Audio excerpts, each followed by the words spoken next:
You're watching East Midlands today here on the BBC, and the man in charge of resettling vulnerable Syrian families in the East Midlands says they've been so overwhelmed by public offers of help that they've actually had to turn some of the offers down. However, some refugees are struggling to get English tuition or places at local primary schools. Well, our social affairs correspondent Jeremy Ball is here. Jeremy, who are these families? Well, these are refugees from the war who've been flown over here directly from the Middle East. Now, the government's trying to help them get jobs and to integrate by spreading them around the country. And you might remember the Saleh family from Mansfield. They arrived a year ago. They're among almost 300 Syrians who've now been resettled right across the East Midlands.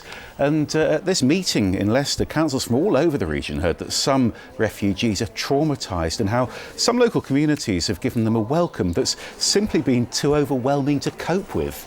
No sooner has a family stepped off a plane than other families, local families, have wanted to approach them, cook them meals, visit them. So on occasions we've just had to say to people, now is not the right time. It's not a question of not never. It's really just about giving people space when they first arrive.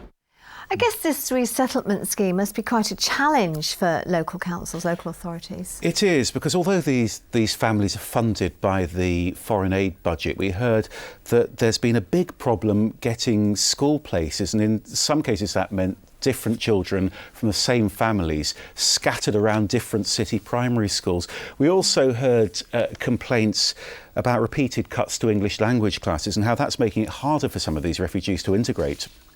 If money is invested in refugees when they arrive in this country, they will soon become independent of the state. They'll be able to seek jobs, their children will do better in school. So it's part of the package, and it's an important part that really must not be ignored. Now, because of that, almost 100 volunteers in Leicester are now teaching English in people's homes. And in fact, in a few weeks' time, our councils are being asked to take in almost 100 more Syrian refugees.